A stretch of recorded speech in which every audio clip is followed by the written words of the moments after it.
These next 5 are just tactical things every leader's got to remember to do in order to allow that, that forum for people to support what they create, for having those vision decisions, for making sure there's alignment and autonomy, for making sure that you're embodying it and showing it to people, and ultimately making sure you're managing the energy and the resilience of the groups. So here we go. Practice number 1 is you must establish the rhythm of the teams. You've got to establish the rhythm. And what that means is, let's say you're running an organization. The rhythm of the organization results in two ways I want you to think about it. There's an internal rhythm, the way that you meet, the way that you set goals, the rhythm of planning your quarter or your OKRs, your KPIs. It's all the internal rhythm of the things that you do to function and run the business, right? Then there's the external rhythm. That is your release rhythm. That is your launch rhythm. That's your marketing rhythm. That's the public-facing publicity rhythm. It's what the world sees of you. Now, those 2 rhythms are sometimes different. They're different in organizationally. They're different in families. They're different in how you might run a new team versus an established team. But it's so important that you as a leader take that on the helm of like, oh, what does that need to look like? And you won't know, unfortunately, until you practice principle number 1. People support what they create. I'll give you an example. In my company right now, we're added a whole bunch of new people, and we're still trying to figure out, okay, what's this new rhythm going to look like? And so the new team has to come in and see the rhythm we're doing now, and then we've got to adjust and pivot to the new team to establish the norms. You all know this from storming, forming, and norming in team research experience. Well, our job is to figure out, okay, what should that rhythm be on across the company, like your all hands meetings and processes, to what each team or each organizational unit does, or how you're going to improve. Families have to do this too. So you're a parent, okay, what's your family rhythm? What do you do Monday through Sundays? What are your rituals? What are those time slots that you're going to repeat? You might have a rhythm that you have with your partner or spouse. You go out to date nights on Fridays, right? Or you might have a rhythm that you have with this child versus that child in order to create that connection with them. Everything has to be thought of in terms of a rhythm or a ritual or a patterned calendar slot in order for everyone to feel like, oh, we're moving in unison here. When leaders don't establish or work to establish with their teams or their culture or their families what the rhythm is going to be, everything feels random all the time. Everything feels like we're fighting fires, fighting. It always feels like we're fighting fires, we're in emergency mode, and we're going to burn out. And so I see this all the time, and it's the hardest part because you as a leader often don't know what the rhythm needs to be yet. It has to happen in motion, which is why it's so important to be a good listener. So many leaders come into new companies, and when they come into new companies, I recently, I think it was 2 quarters ago, helped a CEO transition into a company where they had 12,000 employees. And I got brought in by the board because he was in trouble. And so I got brought in, his 360 evaluations from the whole team. He'd only been there like 6 months. Everyone hated the guy. And I couldn't, it took a while to figure out. Very likable, emotionally intelligent, fun, smart business person. And I'm like, what is going on? And what I found out was when he came into the company, he said, well, this has to be our rhythm. Here's our quarterly goals. This is our yearly goals. This is how we meet, and just imposed a rhythm on an existing team. They weren't ready for that. And so it was like a revolt. And for them, they got used to doing something. This whole thing changed everything. It was too fast. And if you're an organizational leader, you know that. That's super hard. It always happens. Every company goes through it. Transitions in leadership are always difficult, always challenging. But your job is to be aware of that. And your job, if you're the person who has that vision decision, you have to work really hard to establish that normal rhythm, normal meeting cadence, normal way about trying to achieve a goal, normal way of managing a project, normal way of meeting a quarterly, stretch. Like you have to establish that, and you're probably going to need help with it. This is a great distinction between where leadership and management diverge. Leaders work with managers to establish that. People support what they create, to establish that rhythm. And often the leader doesn't actually manage the rhythm. They help set it up, they agree to it, they go. And then there's project managers, there's mid-level managers, there's other people who are going to make sure that that rhythm happens, right? Same thing might happen in your family. You might say, okay, we're all going to do this, but you might not be the person who always makes that thing happen. You might be like, you might have some support, you might have an assistant, you might assign the rhythm of the kids to the older kid, right? That there's an assignment happening there, but you need to be aware of it and ensure that rhythm is happening with great energy. The second big idea is that in that rhythm, your job as a leader is to consistently repeat, what is the vision? What are our beliefs? What should we focus on and not focus on? It's a repetition. What's the vision? What do we believe here? What are we working on? What are we not working on? What's the vision here? What do we do together here? What do we believe? What do we work on? What do we not? It's, I often teach my own teams, I call this like fighting for focus. It's like the leader's job is to say the same thing so many times it finally sinks in. And you hope when you're leading teams that they get it. It takes years to get it. You can say the same thing. And I've had the blessing of working with US presidents, 2 of them now. And one of the common things that they always share, and you can read this in their books too, from presidential candidates and presidents literally, 200 years back. They all say the same thing. They're so surprised by how often that they have to say the same thing. They can't believe that they have to go from this organization, that organization, this team, that they have to say the same thing over and over. They have to repeat it. Here's our values. Here's our vision. Here's what we're after. Here's what we're focused on. It has to be so repetitive. You have to build that. People need to hear things how many times before they get it? Not 7, dozens, right? They have to hear it 7 times to understand it, or to repeat it, or to memorize it. To operationalize it over the long term, now you're talking about hundreds of times. That's the difference between understanding and memorization and operationalizing. That's why too many leaders get in trouble. They think, I already said it. It's like, you did. You said it. They understood it, but they didn't operationalize it. So high levels of repetition are the most important things. What are we about here? What do we believe? What are we going to do and not do? So hard, so hard, so hard. Very important that you have that on top of mind. Third major practice for great leadership. I try to teach my own internal teams this, that you have to ensure mindful striving as a leader. What that means is you've got to know when to hit the gas and when to slow it down. You've got to know when to take on the project and when not. All not in terms of how to achieve it, because management can do that, but how to achieve it with harmony and sanity and avoiding burnout. And everyone struggles with this because you know what? If you're a leader, you probably have a bunch of high performers. You have great talent, right? And if you're really a high achieving leader, you've got amazing talent all around you. And everyone wants to go 99.99 miles an hour all the time. But every race you've ever seen on a track, the cars have pit stops. The car's got to take the pit stop in order to function at a high level over and over. So you got to build in the pit stops. You got to build in the celebrations. You got to say, not now, this one thing. I know you want to do that, but let's do this.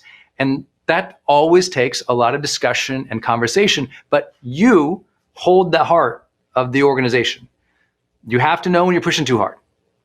And you have to know when you have to just ask for patience. You have to know when it's letting off the gas a little bit. You have to know when, like, okay, we're going to take a little bit less, in this revenue or this quarter than we usually would. But you know what? Our people are stretched right now. And that's the hardest part. That's really ensuring that there's a harmony and an ongoing joy and the ability to have high performance. The reason most people don't like organizational leaders is because the organizational leaders burn them out. They don't listen and they don't practice everything we talked about in the principles in the earlier session of this training. And so knowing that you hold the heart and the energy and the resilience of the company reminds you, like, how do we ensure that we mindfully strive? Mindfully striving means not burning out, but mindfulness also means being attentive to the awesome things that are happening. Because so many people, you know what? You know when burnout sucks? When there's no appreciation, when there's no celebration. A lot of people will push themselves super hard as long as they're appreciated and there's some celebration and we're making the impact. If you take away the impact, you take away the appreciation, now it just feels like the grind. No one wants that. Being mindful in real life, like our personal development mindfulness, means we establish a peace and a harmony and a gratitude and consciousness to the moment. We're present and enjoying the journey. And you ensuring that the journey is being enjoyed by the team, that's mindful striving. We're going for big things together, but we're being mindful. Mindful to one another, mindful to our opportunities, mindful to our customers, mindful and grateful for the opportunities at hand. Fourth big idea is as you are trying to evaluate how you're doing, because evaluating the progress of you, the collaborators, the vision is so central to what you constantly have to do. Remember, you kind of have that leadership vision on you, trying to see where are we out of alignment, where are we not doing well. I always tell, especially new leaders or new managers of position, but also parents all the time, it's like, it's more important for you to evaluate habits than outcomes. New leaders tend to obsess about the outcome, the KPI, the OKR. They bemoan, they brutalize everybody on the final results, what's on the spreadsheet, what's in the metrics, what's in the panels of data, and it's all about that. And unfortunately, they forget those things aren't real. Those things are outcomes. You don't need to, like, those outcomes happened. Why did they happen? Because there were habits at play. My job isn't to evaluate the quality of this thing. My job is to evaluate the quality of this thing. So one reason, as an example, high performance habits kind of took over the world because it taught a lot of people, it's like, oh, measuring people's personalities or strengths or a lot of these other assessment tools out there actually don't correlate with long-term success, well-being, or positive relationships. What does? The high performance habits. Because our habits create our outcomes over the long term. Our habits create our real relationships, create peace of mind or not, create the ultimate results. So you're evaluating the habits of the team more than the outcome. And when you do that, now you're speaking their language versus speaking the language of the spreadsheet leader. And no one wants to work for the spreadsheet leader. They want to work with the person who has the heart and soul, who can talk about behavior and behavior change and patterns. And what patterns do you need to recognize? The habits of your team, the habits of your consumers, the habits of your kids, the habits of your spouse, the habits of your community, of your church. Like, it's all about what are our collective habits? Because if we improve those, the panels, the outcomes, the KPIs and the OKRs get better. But if you start with those and you get obsessed about those and you're trying to manage and lead people to those, they get frustrated, bored, detached. It's not inspiring. What's inspiring is, how do we summon the best of who we are together? That's inspiring. That's motivating. That's leadership. Last big idea here today with you all is it's simple practice. And I tease this out from the conversation about mindful striving, but because I think it's so important. And that is, you have to teach the teams, teach the people who are leading, teach the people who you're impacting. You have to teach everybody the importance of recognizing our oneness and sharing love along the journey. That is, we are in this together, and I appreciate you, and I want to celebrate you. I want to make you the hero. I want to elevate other people.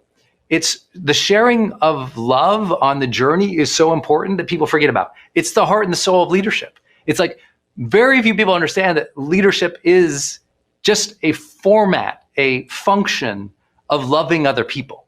Because you'll never last as a leader unless you genuinely like people.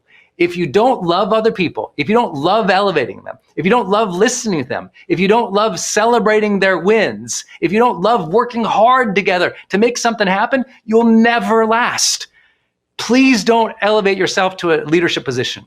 If you dislike people, we don't need more jerk leaders. What we need is people who are operating from their heart and who love to celebrate other people. And why they love to celebrate other people? Because they recognize the oneness. They recognize the humanity. I'm like you, you're like me. We can, even though we might see things differently, be from different places, have completely different socioeconomic realities. Here we are together. We've decided to pursue this vision together. We have that vision. We've made the decision. We're all in. We're going to do it together. And as we do it together, if I can ensure that you love the process, that you feel cared for, that you feel celebrated when you win, that we are winning together, that's sharing the love, man. That's sharing the love. Your customers, when you make your customers feel loved, cherished, served, you make them the heroes, that's where word of mouth comes from. That's where the community builds. We have to realize it's about sharing the love. It's just about sharing the love. And you got to find your way of doing that in your rhythm, in how you talk about others with their habits, in how you mindfully strive together, in how you practice all the principles that we talked about today. This is leadership. It's loving what we are doing together. It's caring for one another. They're not your followers, they're your collaborators, your co-creators. That's why I love leadership. Energy. Mental and physical and spiritual strength or vibrancy. I just call it energy in high performance training. What is my energy? Do I have the energy to serve? Do I have the energy to focus? Do I have the energy to go to the gym? Do I have the energy to be nice to my spouse and my partners and my friends? Do I have the energy to do the work today? Like for me, when my energy is low or it is dipping, I always go, what is causing that? It's almost always two things. If my energy dips low in the day, I always know there's two culprits. One, something happened that bothered my brain. I got annoyed, frustrated, or hurt by something. I got annoyed, frustrated, or hurt by something. And it happened recently. It happened in the last day or two. And it's affecting my energy right now. Your energetic state right now is a hangover. Your mood right now is a hangover effect. Not always negative, it can be positive. But it's an effect of something, right? Input, output, cause, effect. That's real. So I'm like, okay, well, what has hooked me? What has angered me? What has frustrated me? And then I'll do something like Byron Katie's teaching on the work. And I'll just flip the question or I'll flip the feeling. I'll say, okay, what would my life be like without that thought? Is that thought true? What's the opposite of that thought? And I'll just question those things that annoyed me, frustrated, or hurt me. And then I'll do the physical work again of releasing those things. And if I need help with releasing those, many of you guys know, I love and invested in the tapping solution. So I'll just tap. I'll just go into my mind, for those who know tapping, and I'll just do a tapping routine. For those who want to learn tapping, you can learn it in the GrowthDay app. There's a course in there on it already. And so I'll just do something physical to release that tension. But again, I said there's two reasons probably for my low energy. Is one, something mentally or emotionally, it hooked my brain. And it's lowering the quality of energy I feel in life. The second one for me, which is big, is the last 72 hours of physical exercise and nutrition. It's like you feel right now what you consumed and how you moved in the last 72 hours. Most people think it's only during the day. No, the food you ate 3 days ago, that's still in your body. The supplement, the nutrition from that, the macros from that, whether you burned it off or not, the energy, the energetic effect culminates 1 day, 2 days, 3 days. And that's why sometimes people, if you've ever done a cleanse or something, you don't feel that much different in the first day or two, but by day 3 or 4, you start like getting like this amazing clarity. Why? That 72-hour cycle of biology that we humans have. It's why when I know I'm going to teach a seminar to y'all, like I'm going to go, like I've been blessed to, a lot of the industry knows, we teach the single 2 hardest events in the world. When it was High Performance Academy and then Certified High Performance Coaching, these are literally 9 hours a day on stage, often by myself, and used to be, now I've got a little smarter about it, but it was intensely difficult. And if you see me on stage, I'm not sitting like I am now in this little room in quarantine. I'm like bouncing the whole time. We're dancing the whole time. I'm running back and forth, the flip chart down in the audience, walking around. I do a marathon a day in steps, jumps, and movement, right? It's unbelievable. I got to eat 3 times the calories to pull off each of those days. And I can tell you, when I'm on stage and I'm not feeling it, I don't go, wow, what just happened last hour? I'm like, okay, what was the last 3 days here? When was I moving? How was I recovering? What was I eating? When was I moving? How was I recovering? What was I eating? And I'll run that through over and over, and I'll identify. I'm like, oh, you know what? There was that 1 hour after that stage, I was all hyped, I didn't eat. Or, oh, you know what? There was that time, I should have spent another 20 minutes meditating or sleeping, or I just run back. So I want you to do that. Anytime you don't feel well, I really want to cue you to develop the habit. This is like my advanced habit. If I don't feel well, I'm like, okay, 72 hours. What hooked my brain or my ego, maybe frustrated, angry, upset? Let me release that right now. That's the first thing, a release technique again. Second thing is, okay, have I moved and what did I eat? So it's like, oh, on Friday, I had those 3 glasses of wine versus that 1. Got it. That's a lingering effect. Okay, that's good. That's good to know. Or, oh, you know what? I really just wanted to cheat and I did, but now I'm paying for it. And listen, I'm not here to judge anybody. Whatever you want to eat, consume, the stuff that you do, not my business. My business is reminding you of wellness is experience of life, and you have either defined what wellness looks like and feels like to you, or you have not. And because I have, this is so important to me. I hate when I don't have this. Lacking energy to me is so painful that I structure my life to ensure I have it. I don't know about you, but I've laid in hospital beds for days. I don't know about you, but I've served in hospice and saw people who couldn't get out of bed and had their last breaths. I don't know about you, but I've had those times on stage or service or moments with family or friends when I didn't feel energy. And because I didn't feel energy, I didn't do a good job for them. And I hated those moments. I want to do a good job for people. And I think to do a good job for people, I got to care for my energy. And so I always tell people, if you haven't gotten healthy for yourself yet, do it for the people around you who are getting the shrapnel of your bad energy, negative energy. There's shrapnel from that. There's emotional trauma from that. There's stuff from that we got to make sure we release and not hold on to. And I know you guys know all this, but I hope it helps you. The practice I have is a 72-hour assessment of my energy. Whenever I dip, I'm like, let me do my little 72 hours. Where was my ego hooked, annoyed, or hurt? Let me let that go. What was my fueling routine, my movement routine? Oh, no wonder I feel like crap. I've been sitting for 3 days. Oh, my back is mad. I forgot to stretch. I didn't open up my body and my breath with a workout, a walk, a bike, a run, a hike. I didn't move. No wonder. Oh, gosh, let me go. Come on, honey, let's go for a walk. And just get that movement back in. Get that movement back in. For those who've studied me with high performance work before, I recommend like a 2x2 or a 3x3. All that means is like every, twice a week, you do a, high intensity workout at least twice a week, or 3 times a week, you do 3 times a week, you do a 60. I'm sorry, a 2x2 is once a week you do a HIIT training, and once a week you do a 60-minute cardio training. That's a 2x2.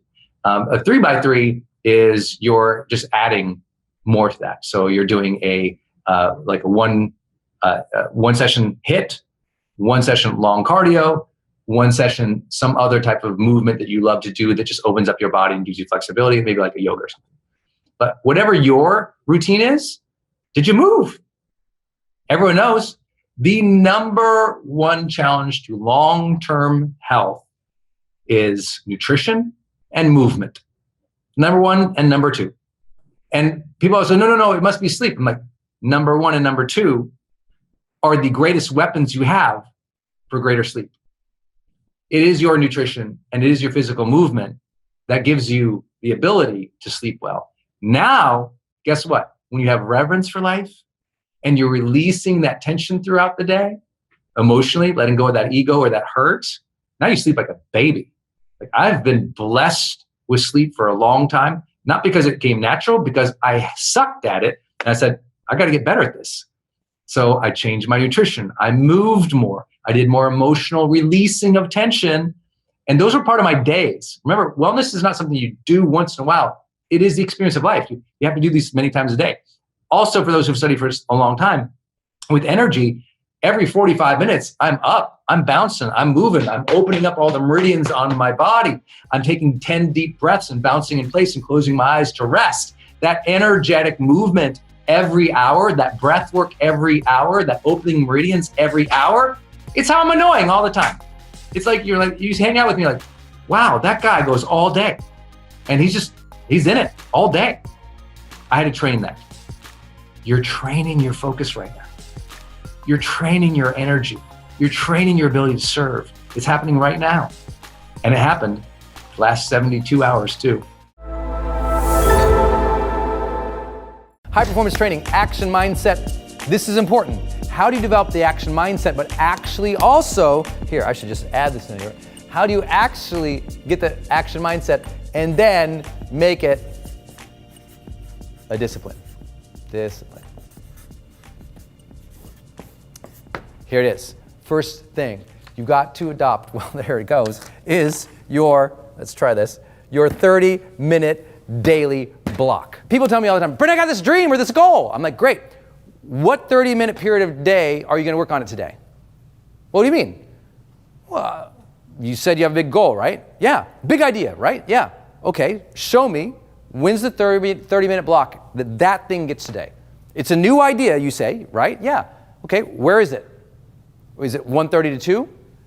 Is it 4 to 4:30? Is he going to check it at 5 right after work till 5:30, then get on the commute a little later? Like, when? New ideas must have new blocks of time. Write it down. New ideas must have new blocks of time. If you got a new idea, someday, big dream, and it doesn't land in the calendar, at least, listen, daily, 30-minute daily block of time, of course you're not going to get momentum. It's got to be, look, if you won't give it something 30 minutes a day, it don't matter to you. Just be honest. Like, any good parent will tell you this. Like, if you don't spend 30 minutes with your kids a day, I mean, good luck in having that connection. Good luck in forging that future. Good luck in helping that person feel loved and supported. I mean, if something is important to you, you give it time. Is it true? So if this idea is important to you, immediately mindset, this is what I immediately do, 30 minutes. And if it's a completely new idea, it's got to get at least 30 minutes if I want it to actually come true.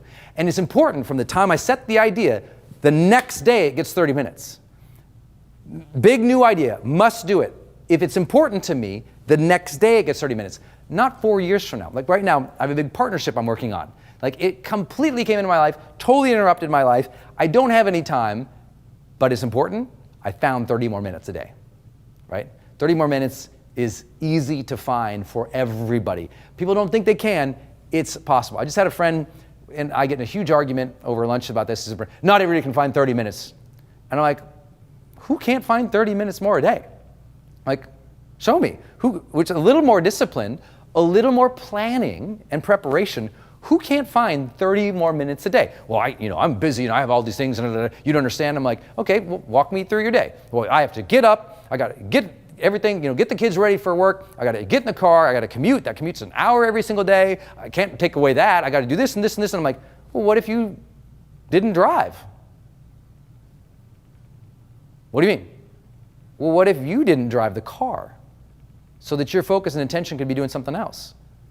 Well, I got to do the commute. I don't know. I've noticed that a lot of cars have a passenger seat, and some of them even have a back seat. And if you sit in one of those, you don't have to do this, and I just got you an hour a day. So many people they believe so deeply that they are managing their time so great. I'm like, no, most people have so much free time, they have no idea. It's that they are distracted and unprepared or addicted to consuming, that they're losing little pieces. And especially here in the United States, you guys have heard me rail on this, the average American, 4 hours of television a day. Don't tell me you don't have 30 minutes a day. I don't know anyone who can't find 30 more minutes a day for a great new idea that can change their life. You got a new idea that can change your life? Find your 30 minutes every single day. Number 2, remember the first output rule.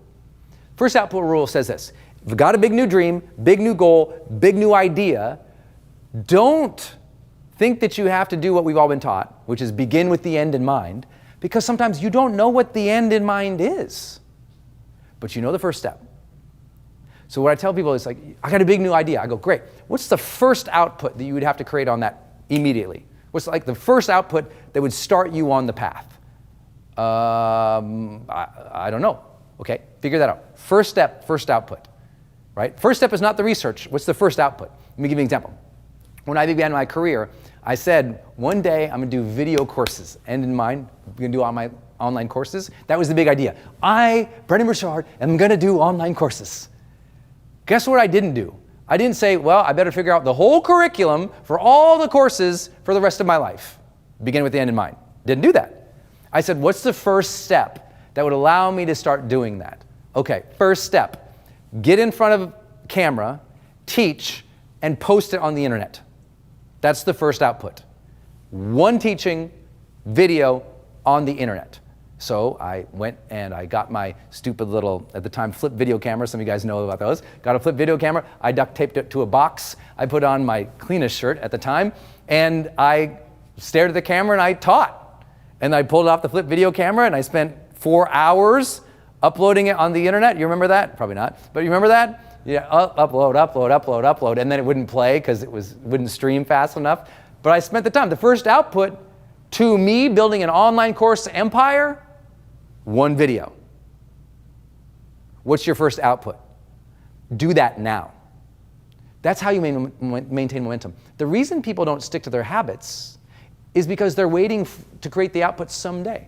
I'm like, what's the first output? Do it. That's the thing to work on right now. When you got that 30-minute daily block, work towards that first output. Because you get the first output, you got real momentum. You get the first output, your dream, your idea is realized, it's tangible. It's like, ooh, I did that thing. First output. If you don't know the first output of what you have to create, you don't even have a dream. You don't even have a fully thought out idea. First output, make it, do it, create it, post it, do the thing. That's it. I want to write a book, Brendon, but I don't know what the whole book is. I'm like, great, first output, first page, write it. What do you mean I don't know what the book is? Write the first page. But I don't know what the book is. Write the first page. First output would be the first page of the book, right? Write the first page. But I don't know what the 5 chapters are. I don't write the first page. See? You don't have to know the whole picture. First step, do the first output. Because you get that first page done, you'll probably get that next page done. You'll probably get the next page done, and you'll start getting clarity of the project. A lot of the creativity of life comes in motion, not beginning in speculation. Okay, next up, number C, 90-day challenge. I can't believe how many people have a big dream or big goal and they don't set up their own 90-day challenge. Like, okay, what's your first output? Good job, appreciate you, but you got 30 minutes every single day. In 90 days, where are we? 90 days, 3 months, let's go. Because see, what most people are, they're scared to commit to the big idea and dream. And I go, oh, don't commit to the first big idea and dream. Not for life, just like you won't ruin your life forever. Don't commit to your new idea or dream forever. I need 90 days.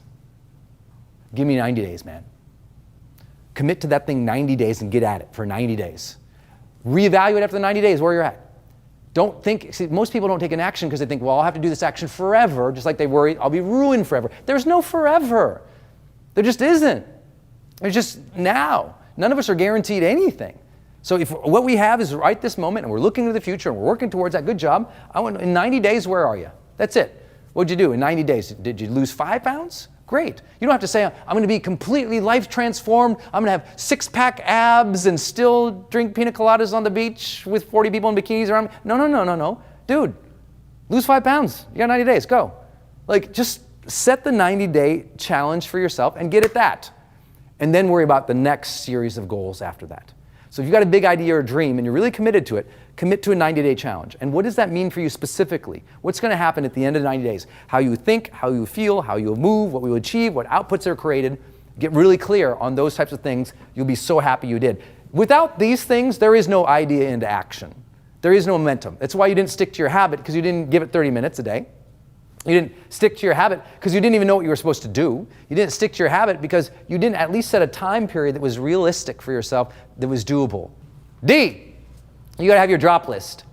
There is no new idea in your life without a drop list of things to stop doing. A drop list. I'm dropping these things. I'm not doing these things. I'm saying no to these things. I'm getting this off the agenda. I'm letting that responsibility go. It's the things you aren't going to do that help you do the things that you're going to do.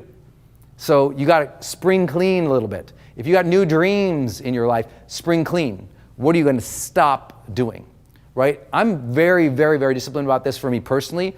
I have one of my own personal practices on the 1st of every month. I make my drop list every month, not once a year, every month. I go, okay, this month, what do I need to drop? Because inevitably, I'm moving so fast, I pick up new things I'm doing all the time, right? Some new idea, new dream, new thought, because I'm trying to innovate, I'm trying to be up front, I'm trying to lead, I'm trying to change things, and then what ends up happening is, throughout the month, other people also do what? Other people give you responsibilities, give you ideas, give you programs. They're adding onto your plate. All month long, you're collecting a bigger and bigger plate, right? Some month I go, okay, well this month, I'm going to do these 5 new things. And the end of that month, I realize, you know what? I'm not going to be able to maintain 5. I'm going to drop 2 of them. I'll stick with 3, but I can't do all 5. That's a drop list.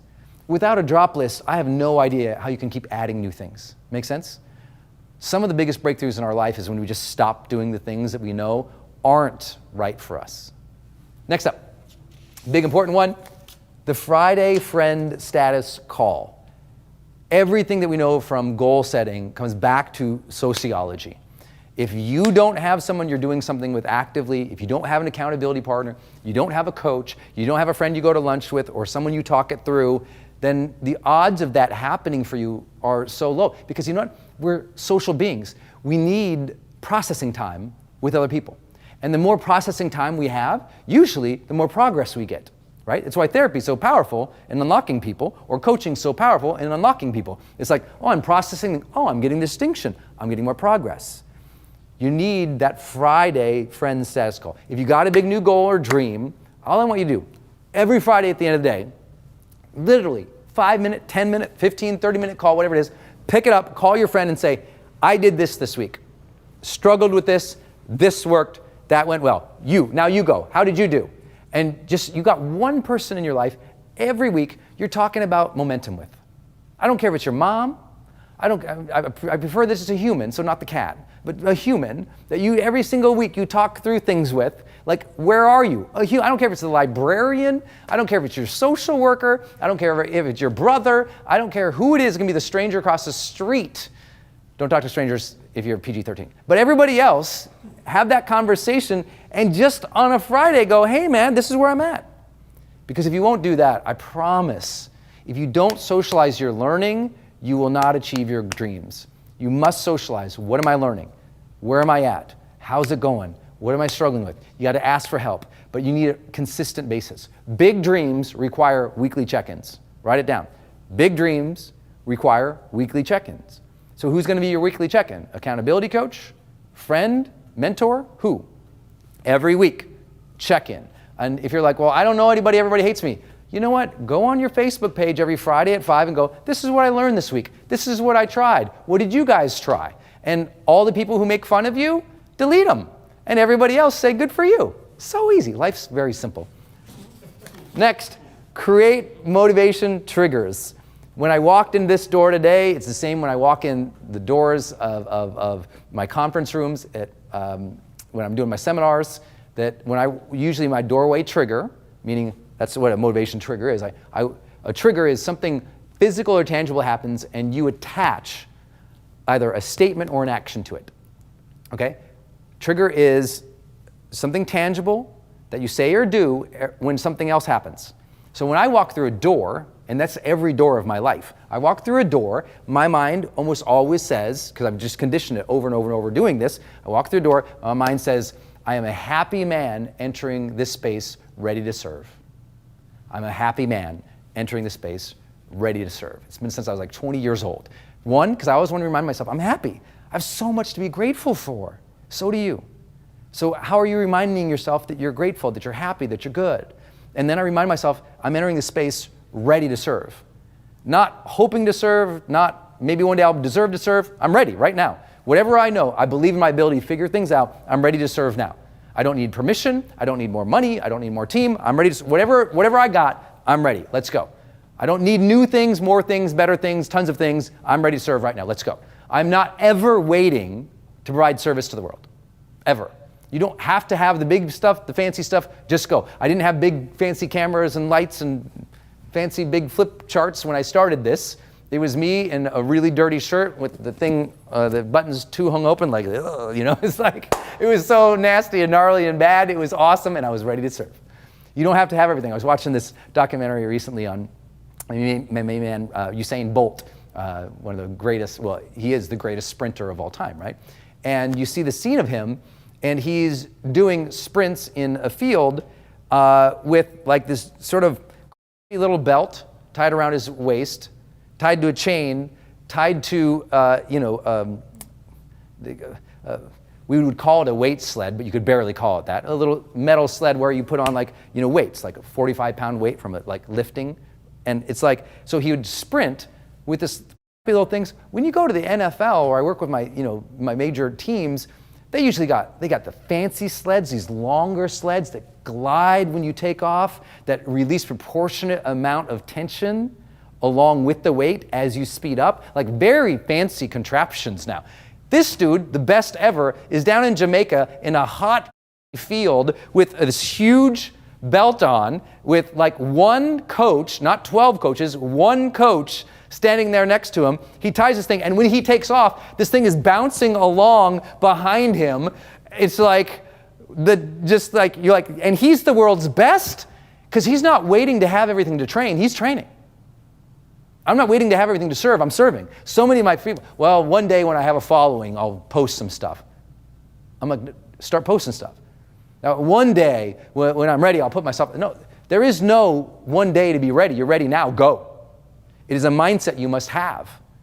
You're ready to go. So that's one of my triggers. Walk through a door, I'm entering the space as a happy man, ready to serve, let's go. And that's just one trigger. I have all sorts of other triggers. I have different doorway triggers. When I walk in my house, I say something a little different to myself than when I walk in my office.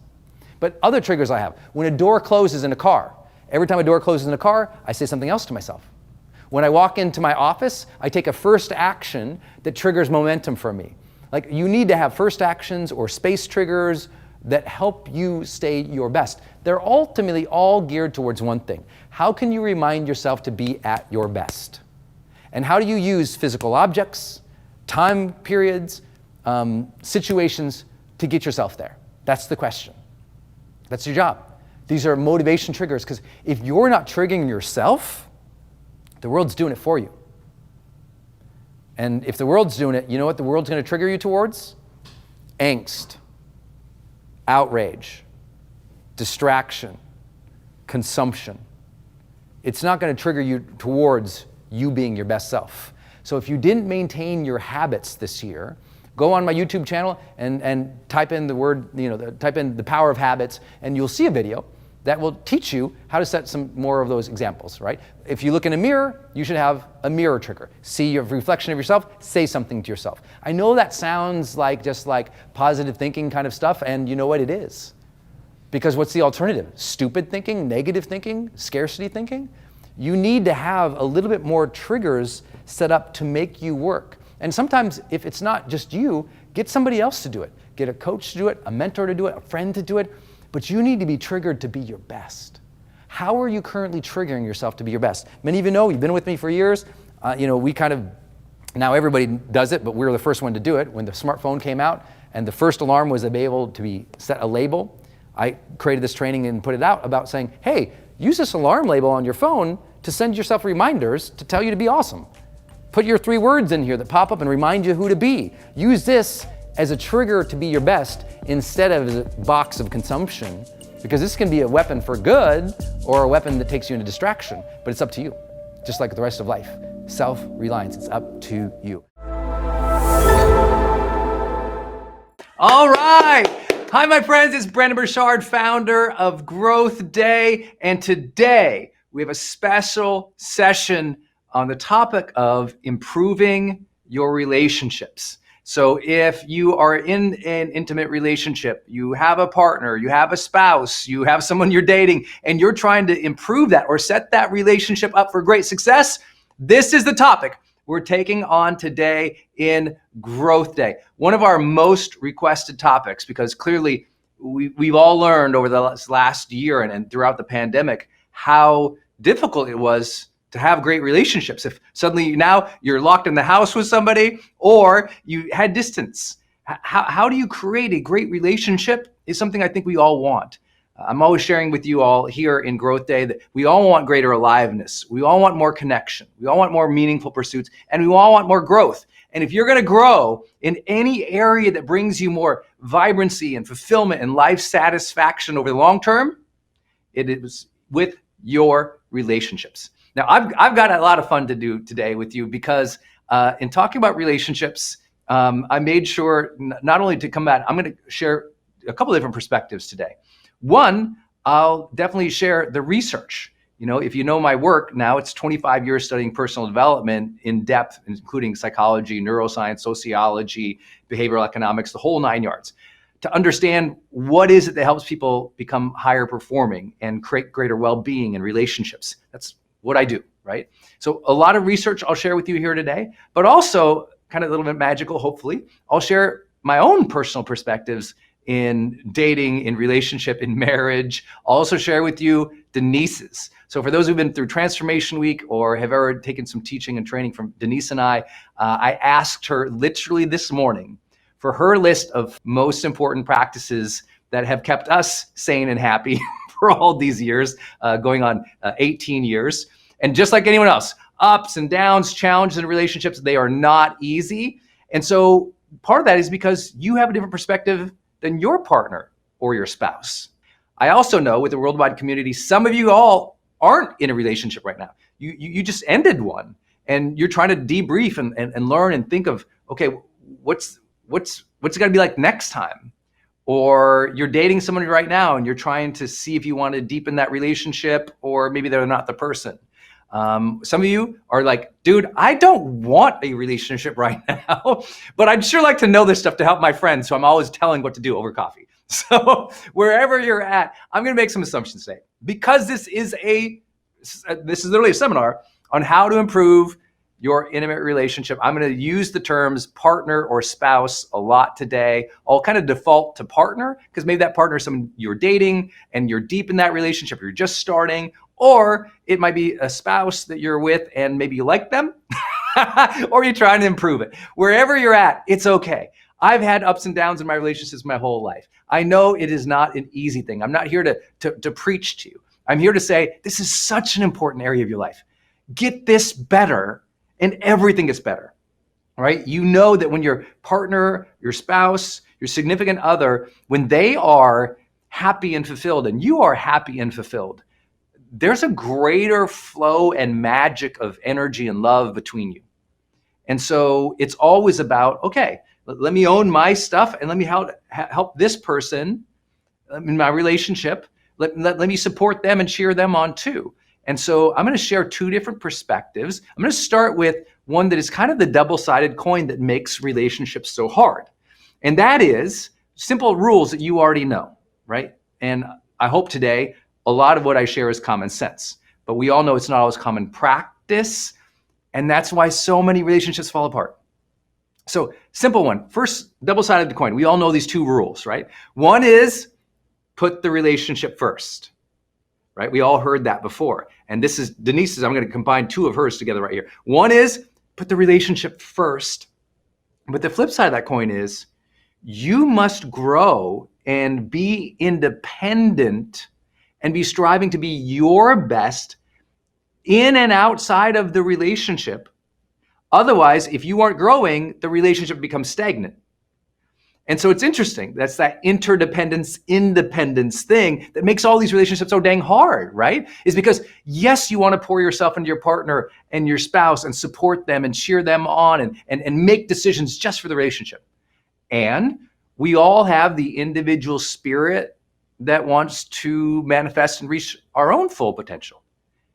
And how do we do those two things in union and alignment? We're going to talk a lot about that today. Our first teaching today is that simple understanding there's two sides of a coin in a relationship. There's relationship first, and there is grow and reach your potential independently as well. That interdependence, independence. You must recognize the push and the pull of that and be attentive to that at all times to have a great relationship. I would argue that almost 90% of conflicts in relationships are actually not about who cleaned, the kitchen. It's not about, the finances or this kid didn't do that in the household. No, what it usually tends to be is a push and a pull between interdependence and independence, and the couple's not understanding that duality and not mitigating for that duality. And so one person's like, relationship first, we should do everything together. We should be on the same page. It should be perfect together. And relationship first also, though, means, hey, when you're making decisions about your life, make it please in the context that we have chosen to live life together. Who's ever had a relationship where the person was completely oblivious to this idea of make the relationship first, right? It was probably miserable for you. It was like, this person doesn't prioritize us. And I believe that one thing has really helped us, me and Denise in our relationship, is honestly, she defaults to that. She is so good and bringing me back to that too, that it's about us. We plan together. We have to have the journey together. Don't just go do these things. Think about how does that impact us, our life, our family. And she's really just good at that. And I believe that's what has taught me to be a better man, I hope, in the relationship we've gotten, more and more years into our relationship together. I think that is really powerful. How do you put your relationship first? You always make decisions within the context of realizing you're in a relationship together. Like obvious, right? And it doesn't mean you can't have independent decisions. It means those decisions still take place in understanding the effects and the consequences of your actions within the relationship. When we forget there's consequences of our actions within a relationship, the relationship inevitably becomes something separate than us. And when this relationship is separate than us, they feel a separatedness. And the more your partner feels a separateness in the relationship, the more that relationship struggles. This is why you hear people say, make decisions together, plan together, know what you're both working on together. That's the idea of relationship first. It's, right, I have a life partner. That means I do life with my partner. So when I plan things in my life, I think about my partner. And that simple reminder, I know not all of you need, but you've been in relationships where that was not true. And if you have been, you know what I'm talking about in that separateness. You don't feel like you really know the person, or you feel like they don't value your opinion. You feel like they, are living their own life and they don't care about you or the effect on your family. And so it's so important for us to always remember, all right, when I think about relationships, I always think about the coin, I call it. The coin. Interdependence, independence. Relationship first. Okay, got it. And the opposite side, which so many people naturally gravitate towards and know, especially if in a growth day community like this, which is you must continue improving yourself and fulfilling yourself if that relationship is going to come into a true, deep, meaningful, fulfilling relationship, right? If you're stagnant, don't get mad that the relationship is stagnant. If your partner is stagnant, meaning they're not growing, they're not stretching themselves, they're not trying to learn about their mindset or their effect of energy on other people, or to become more productive towards meaningful pursuits that matter to them, well, then what happens? It's like you're growing and you're extending, but they are not. Who's ever been there? That's super hard. Now, the challenge is you can't, if relationship first is one side of that coin and growing is the other, and you happen to be the person on that coin, you're growing, and you don't sense that they are. Because relationships are first, you also cannot be bitter towards them, hate them, be jaded about it, because there's probably been points in your life where you weren't growing at your potential either. And what is the thing between, like, what is the material, I call it, between the coin? Interdependence and independence. What's the material? Right? If you have a penny, you know that the material is copper, right? In between, right? What is the in between? Here's my philosophy. The in between, the stuff of the coin, is called grace. Grace. If two people are going to come together and it's going to work out, there's got to be grace between them. Grace when you're growing and they're not. Grace when they're growing and you're not. Grace when they're struggling and you're doing great. Grace when you fall a little bit away from each other. And without that, it's really hard to keep that coin unified and valuable, if you will. And so I want to begin today with a simple idea. I know, after teaching about relationships literally for 15 years, and I've been blessed to coach some of the highest level couples in the business world and some of the highest level Olympic couples. I've worked with couples in every possible scenario that you can imagine, from new parents to people who've chosen not to have children, to people who are just trying to finally create depth and meaningfulness in a new relationship. I can share you, 15 years of coaching, you have to imagine every conversation or every other conversation brings up a relationship that somebody is in. And what I have seen over and over and over again, when either teaching or coaching on relationships, is your, or the listener, the student's immediate impulse to judge the other person. So as I'm teaching today, it's very easy. Oh, my husband, he's like this. My wife, she's like that. And you're immediately, like, as soon as I start teaching about something, you immediately cast the other person as the wrongdoer. And if we're going to explore relationships today, no, the material in between interdependence and independence is not wrongdoer. It's grace. If you want the relationship to improve, if you want the relationship to deepen, if you want that thing to feel better, no bitterness here, no judgment here. I always say, judge less, feel better. Okay, let's not judge our partners or spouses here. Let's educate, let's learn, let's explore how we think. You can't control them. Maybe you're lucky and they're watching with you, and some of you are doing that. That's great, but if your partner or spouse isn't here with you right now, don't make this a judge session on them, even if you're in turmoil, even if they feel separate, even if you're fighting. I want you instead to say, let me explore my relationships with openness and grace. Let me be accountable for my stuff, think through my stuff, and not make this a session of they're bad and they're the wrongdoer. Because I promise you, as soon as you make your partner or spouse the wrongdoer, life gets hard. That relationship struggles. And so I want to start with laying this idea onto you of the coin. Interdependence, independence. Relationship first, grow so you don't stagnate. And as you have that difficult duality sometimes, in between, what makes a relationship work is grace. That means understanding, compassion, forgiveness, openness to the other and their life amid your relationship.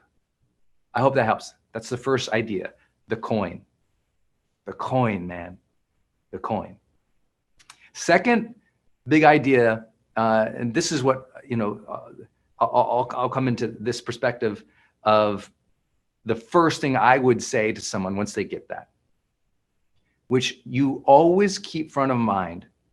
You in a relationship, you are co-creating the future together.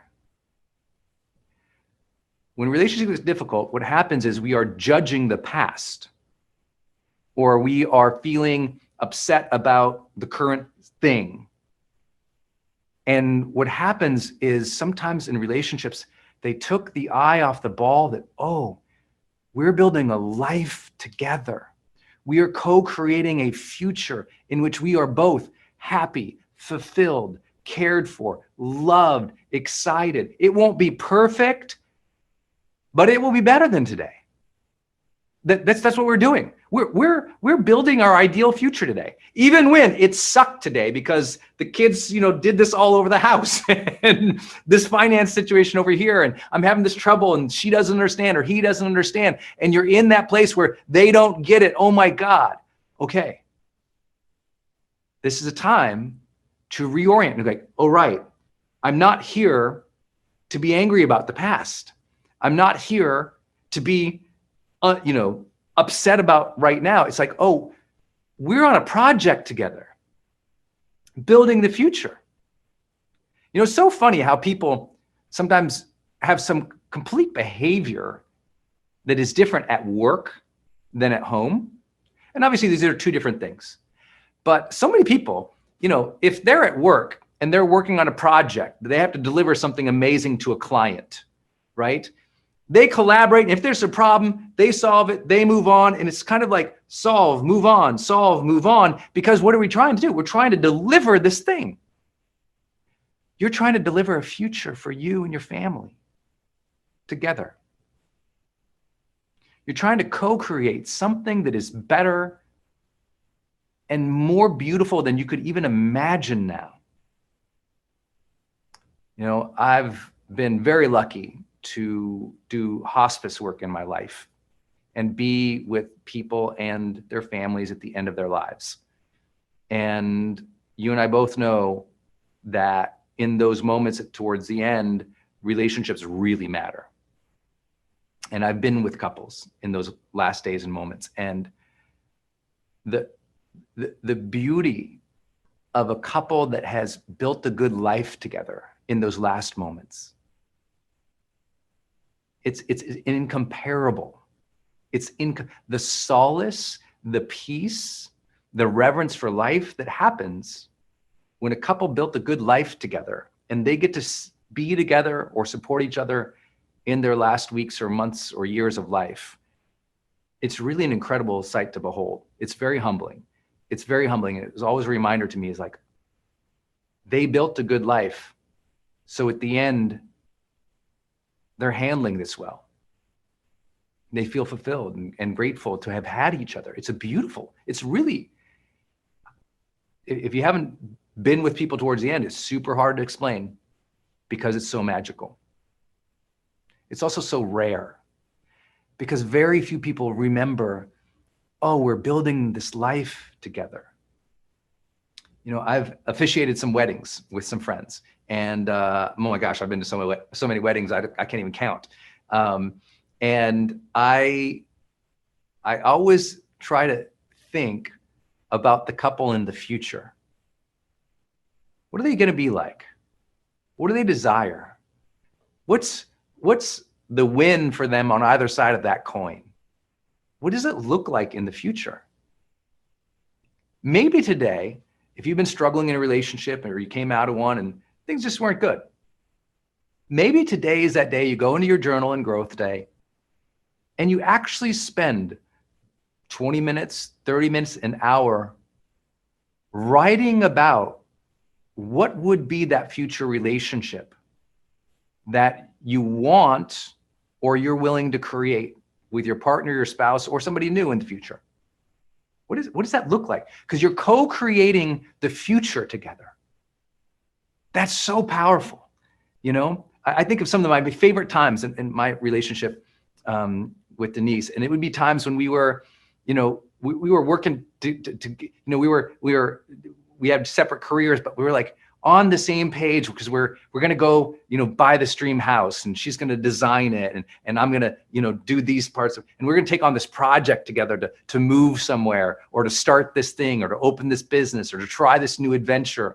And it's like this future oriented thing. Maybe you have that in your own life, and your spouse, your partner, when you're going to go on vacation and you plan the vacation a little bit together, and you both kind of get excited about it together, because having a compelling future about your relationship, that opens the heart.